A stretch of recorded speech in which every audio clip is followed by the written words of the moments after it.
তাবলিগ জামাতের দুই গ্রুপের সংঘর্ষ এবং মৃত্যুর যে ঘটনা ঘটেছে, এটার সমাধান কিভাবে, এবং দেখেছি মুয়াজ বিন নূর তাকে অ্যারেস্ট করা হয়েছে এবং তাদের অনেকের নামেই মামলা করা হয়েছে। এর সমাধান কি? অত্যন্ত গুরুত্বপূর্ণ এই সময়ের, এবং এই সময়ে আমরা মনে করি এই বিষয়টা নিয়ে প্রত্যেক আলেমেরই কথা বলা উচিত। যখনই তাবলিগ জামাতের দুই গ্রুপের কোনো সংঘর্ষ হয়, আপনারা দেখবেন খুশি হয় কারা? এমন কিছু আওয়াম সাধারণ লোক আছে যারা দিন ধর্মের কোনো খবর নাই, যারা নাস্তিকতাকে প্রমোট করতে চায়। এরা দেখবেন আলেম ওলামাদের এই সংঘাতকে, দাড়ি টুপিওয়ালাদের এই সংঘাতকে বড় করে হাইলাইটস করে প্রচার করে যে হুজুর এবার লাগছে, এবার হুজুররা মারামারি শুরু করছে। আমার হৃদয়ে রক্তক্ষরণ হয় তখন যখন আমি দেখি দাড়ি টুপিওয়ালা একজন মানুষ মাদ্রাসার একজন তালিবুল ইলমের গায়ে হাত দিয়েছে। মাদ্রাসার একজন তালিবুল ইলম আল্লাহর কাছে কেমন দামি আপনি চিন্তা করতে পারেন? ইন্নাল মালাইকাতা লা তাদাউ আজনিহাতাহা রিদান লিতালিবিল ইলম। যে তালিবুল ইলম গুলোকে আপনারা গায়ে হাত দিলেন, মাদ্রাসার ছাত্রদেরকে গায়ে হাত দিলেন, এবং কিছু হলেই বলেন যে আলেম ওলামাদের সঙ্গে এই যত সব ছোট ছোট মাদ্রাসার ছাত্ররা তারা নাকি আসে, তারা আসার কারণে তাদের ইজতিমার ভিতরে লোক বেশি হয়। তো আলমী সুরার সঙ্গে যারা আছে তাদেরকে আপনারা প্রায় সময় বলেন যে আলমী সুরাতে যারা আছে এদের সঙ্গে শুধু মাদ্রাসার ছোট ছোট ছাত্র, এই জন্য এদের ইজতেমা বড় হয়, এরা প্রোগ্রাম করলে অনেক লোকজন হয়। তাই বলি কি আপনি মাদ্রাসা ছাত্রকে হাত দিতে পারবেন? নবী সাল্লাল্লাহু আলাইহি সাল্লাম বলছেন, যারা তালিবুল ইলম, ইলম শিখার জন্য যায়, আল্লাহর রহমতের ফেরেশতারা তাদের জন্য ডানাগুলো বিছায়া দেয়। সুবহানাল্লাহ বিহামদিহি। আল হিকমাতু দাল্লাতুল মুমিন ফামান ওয়াজাদাহা ফাহুয়া হাক্কু বিহা। এই দুনিয়ার ভিতরে হিকমত হচ্ছে মুমিনের হারানো সম্পদ। মুমিন যেখানে হিকমত পাবে ওইখান থেকে হিকমতটাকে উঠায় নিবে, লুফে নিবে। আলেম এলেমের যে খেদমত করতেছে, আলেমরা পুরাপুরি তাবলীগ করতে পারবে, সব আলেম তাবলীগ করবে, এটা আলেমদের জন্য সম্ভব না, আলেমদের জন্য এটা যথেষ্টও না। কারণ আলেমদের অনেক কাজ আছে। তাবলীগ আওয়াম সাধারণ মানুষ করে, আলেমরা নেতৃত্ব দেয়। যে জায়গায় আলেমের নেতৃত্ব নাই ওইটা তাবলীগ হতে পারে না। এটা এক সময় বড় ধরনের ফিতনায় রূপ নিবে। এটাই আজকে নিয়েছে। আমরা যদি একটা তরকারি পাকাই, ওই তরকারি পুরাটা আপনি আলু দিয়া পাকাইলেন আর এটার ভিতরে 3 টুকরা গোশত দিলেন, আপনি কি এটাকে গোশতের তরকারি বলবেন না আলুর তরকারি?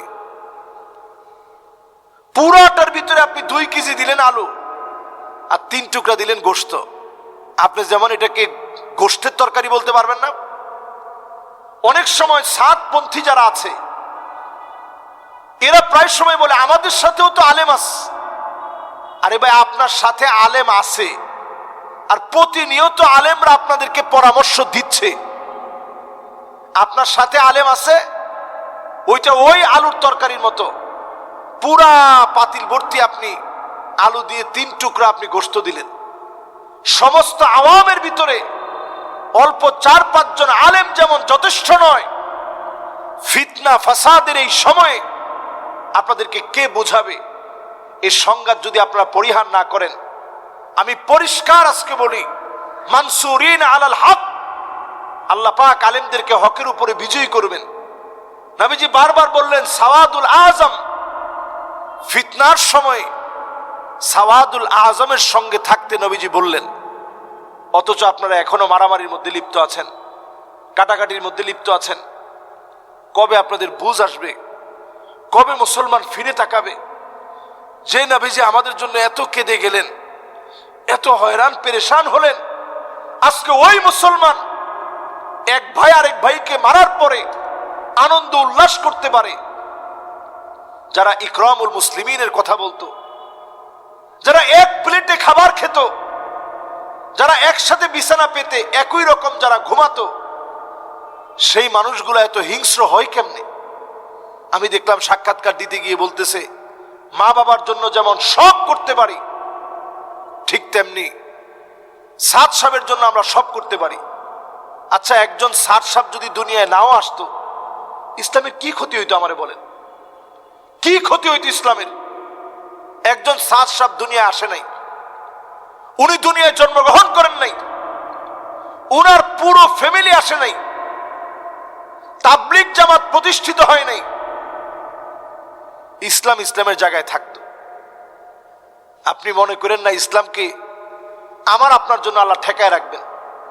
আমার আগে আপনার আগে কত বড় বড় আল্লাহর গোলামরা দুনিয়া থেকে চলে গেছেন, আপনারা অনেকে হয়তো জানেনই না।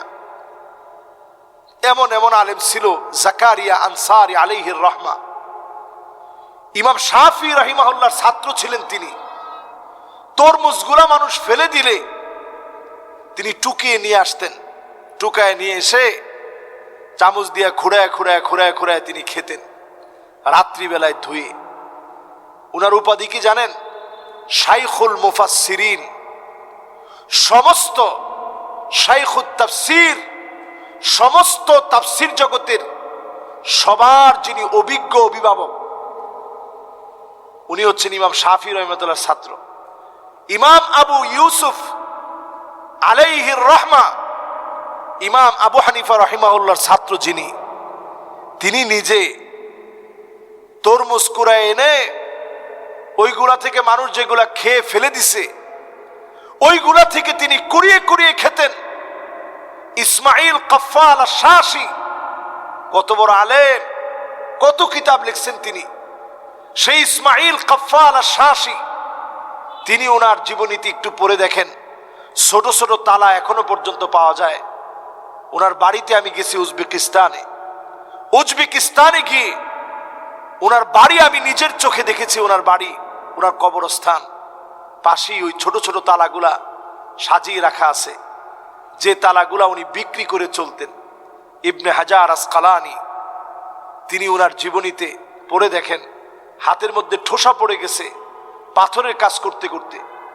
ইমাম বুখারী আলাইহির রহমা, পেশাবের সঙ্গে রক্ত আসছে, এত কষ্ট করার পরে আল্লাহ তাআলা দিনকে বিজয়ী করছেন।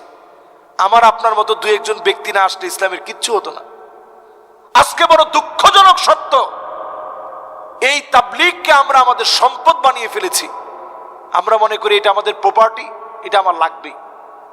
যেমনে হোক মুসলমানদেরকে মেরে হলেও, আগে যেই মেহনতের লোকেরা বলতো ভাই আসেন দোয়া করি, ওনারা এখন দোয়ার পথ ছেড়ে দিয়ে ওনারা এখন মাইনের পথ কেন নিলেন? সারা বাংলাদেশের লোক না, শুধু পৃথিবীর বিভিন্ন জায়গা থেকে ইজতেমায় লোকজন আসতো, এখানে আইসা দোয়া করব। এখন সারা দেশের মানুষ আপনাদের জন্য দোয়া করতেছে যে আপনাদের দিল আল্লাহ একটু রহম দিক। কেমনে করে আপনি আলেমরে মারেন? একটু চিন্তা করেন, বিবেককে জাগ্রত করেন, আল্লাহর হস্তে বিষয়গুলো একটু চিন্তা ভাবনা করেন। কোনো ব্যক্তির পূজারী হয়েন না। ব্যক্তির যদি ভুল হয় শুধরে দেওয়া লাগবে।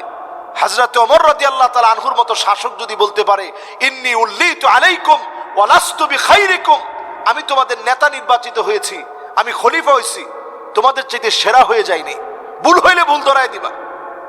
হযরত ওমর যদি বলতে পারেন খুতবা চলাকালীন সময়ে, আমি ওমর ভুল করেছি, মহিলা সঠিক করছে, মহিলা বলছে ওমর আপনি তো ভুল বললেন, ওমর রাদিয়াল্লাহু তাআলা এক বাক্যে মেনে নিস। এরা ছিল আমাদের নেতা, এরা ছিল আমাদের আদর্শ। সুতরাং আল্লাহ রাব্বুল আলামিন এই সংঘাত মারামারি থেকে আল্লাহ আমাদেরকে হেফাজত করুক। সকলে পড়েন আমিন। আসসালামু আলাইকুম ওয়া রাহমাতুল্লাহি ওয়া বারাকাতুহু।